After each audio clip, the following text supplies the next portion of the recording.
Sí, y comentábamos hace instantes el trino de la ex candidata presidencial y ex congresista Ingrid Betancourt. La saludamos a esta hora en RCN Radio 822. Bienvenida, doctora Ingrid Betancourt, a RCN Radio.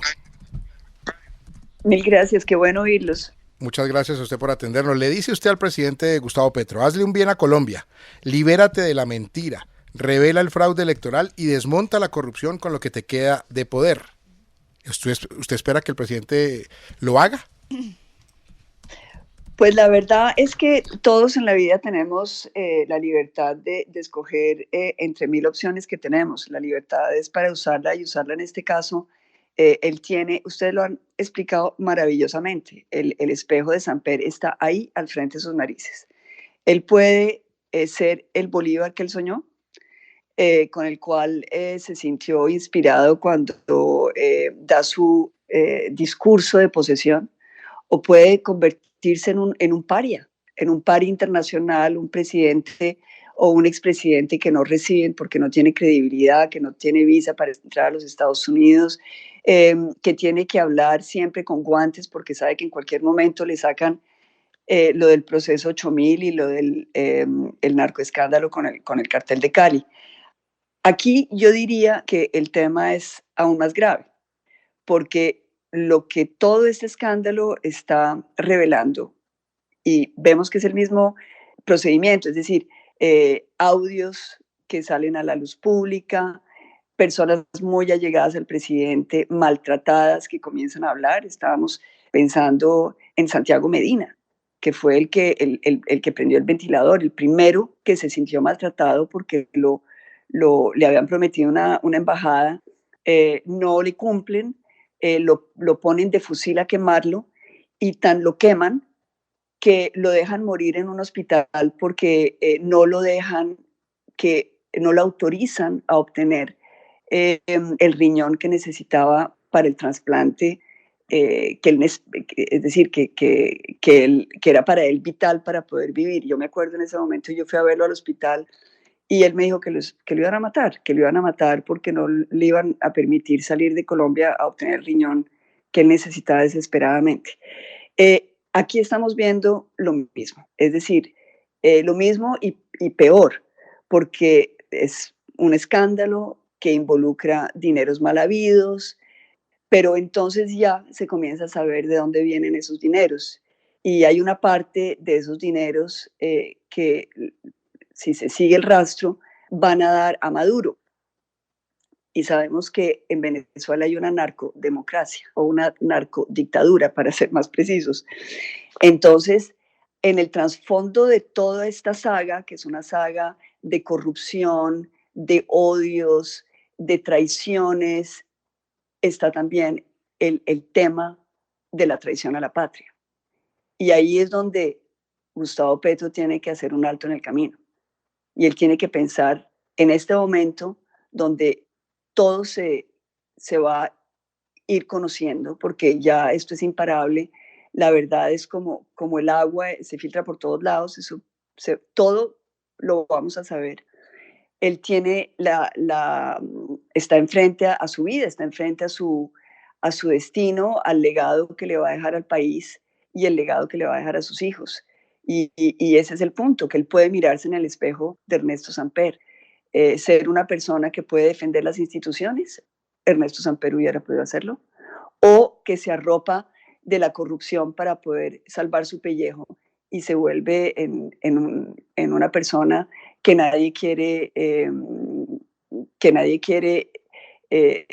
nadie respeta, que nadie quiere recibir, que no Sí. tiene credibilidad en ningún lado. Ahora, doctora Ingrid, con toda franqueza, no se cayó Ernesto Samper con todo lo que hubo, con todo lo que los periodistas tuvimos que cubrir. Usted como joven dirigente política también estuvo muy de cerca a todos los acontecimientos de la época. Estados Unidos en contra, medios de comunicación investigando, revelaciones por doquier. Incluso hay un capítulo por ahí en donde se llegó a hablar seriamente en el entorno presidencial de Samper, que se fuera, que anticipara su salida. Aquí quizás demasiados ilusos creyendo que algo por el estilo puede pasar. Tal vez el impacto de este acontecimiento es más de carácter político, ¿cierto? En términos de gobernabilidad. A ver, yo diría que hay diferencias sustanciales. De pronto lo único que realmente es similar es el rol de la prensa, de periodistas muy valientes que están destapando las cosas y entre otras, ese es un momento para felicitarlos a todos ustedes por el trabajo que hacen.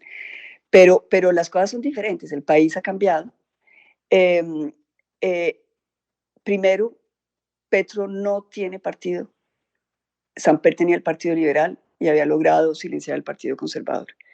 En este caso, Petro no tiene partido y en su pelea por las reformas en el Congreso, pues quebró la coalición de gobierno y eso en este momento es un momento donde eso le puede costar muy caro. Por otro lado, Samper tenía el ejército. Ese no es el caso de Petro. Petro sacó al ejército, lo debilitó, descabezó a la policía. Tenemos a las reservas que están movilizándose. Ya vimos lo que sucedió en la Plaza de Bolívar con 50.000 reservistas llamando a que Petro renunciara y se retirara.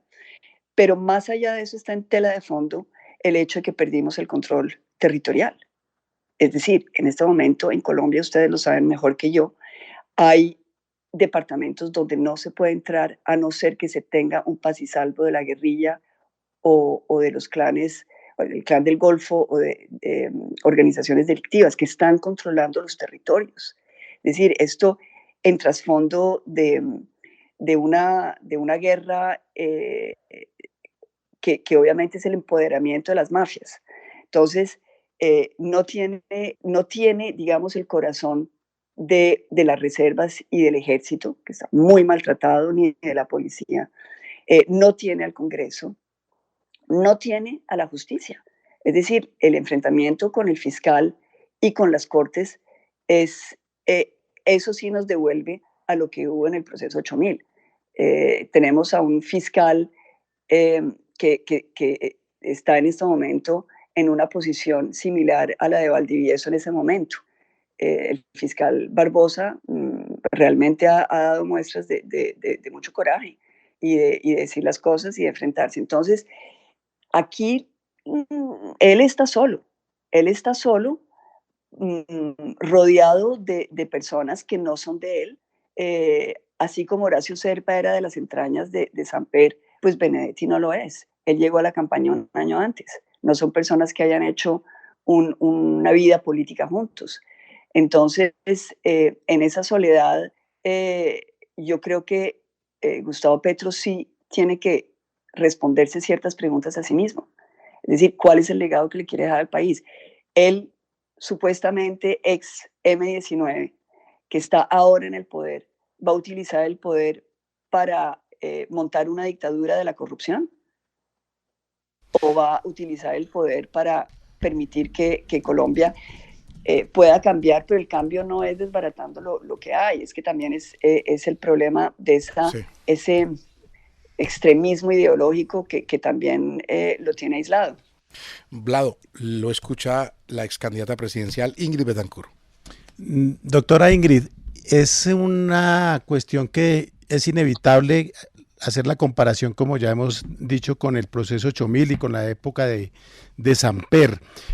Pero en esa época había un liderazgo, por lo menos moral, muy claro, que era el de Álvaro Gómez, que con los editoriales del Siglo hacía cuestionamientos, hablaba y la gente lo oía. En este momento no hay una figura de la oposición que cumpla ese papel, o usted sí la ve. ¿Usted quién cree que es esa persona que está dando la voz que se necesita, llamando a la fiscalización del gobierno, pero también a mantener cierta compostura?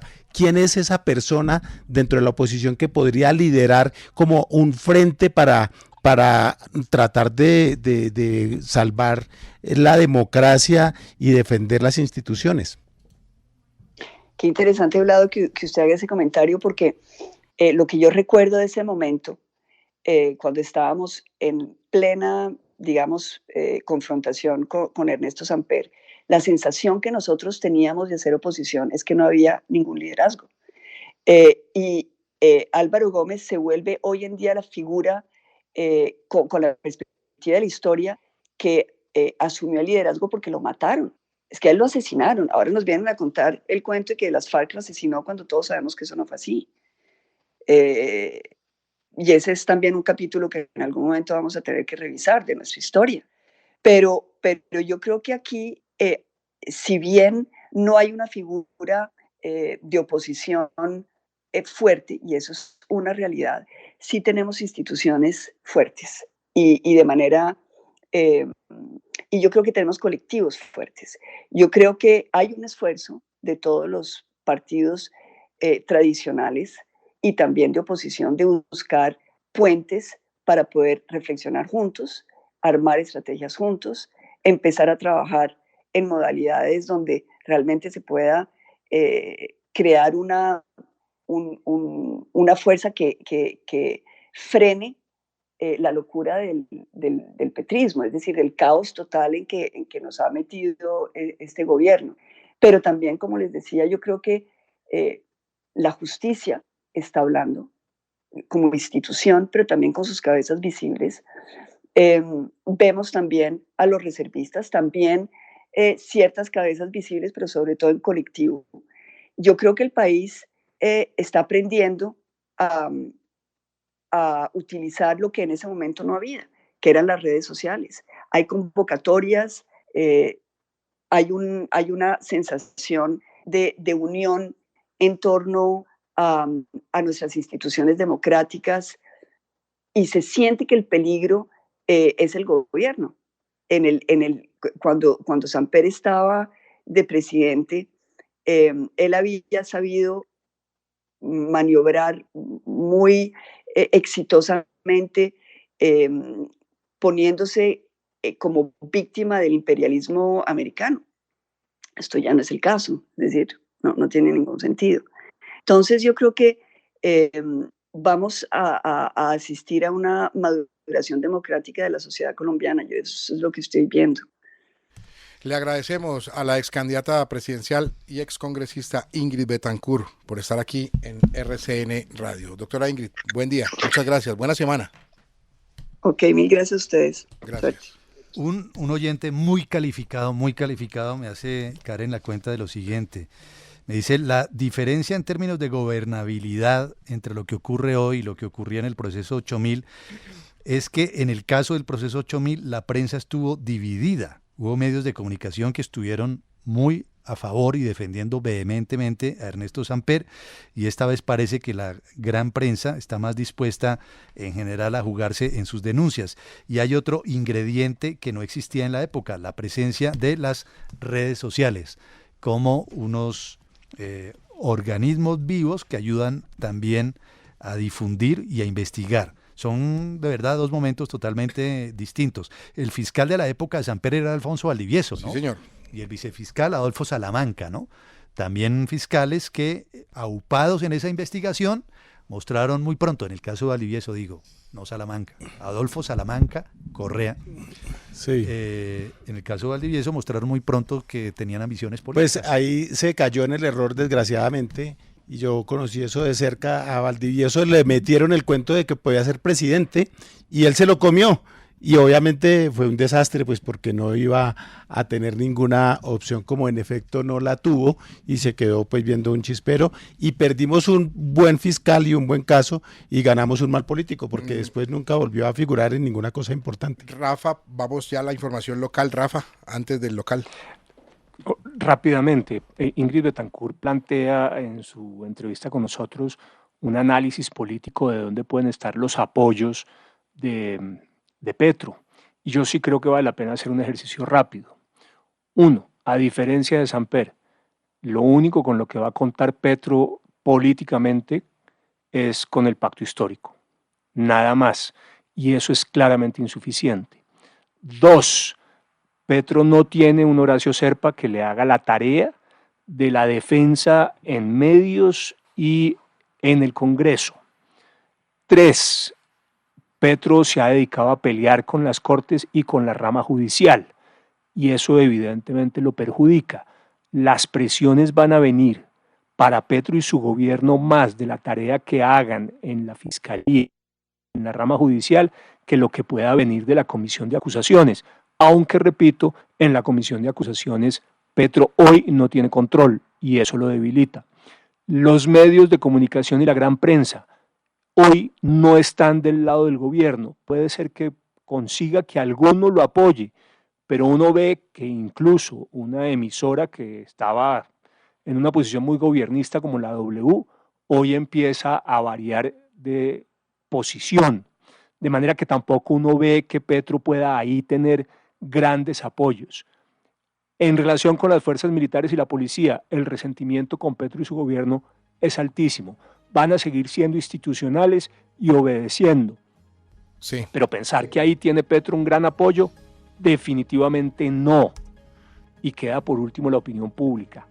Antes del escándalo, Vlado, Petro ya estaba solamente en el 30% de favorabilidad. De manera que uno sí ve que el panorama político para Petro es bastante complicado hacia adelante. Sí, es que recordaba yo que en algún momento dado el periódico El Tiempo le pidió la renuncia en un editorial a Samper y Samper hizo un avioncito con ese editorial y lo tiró por la ventana.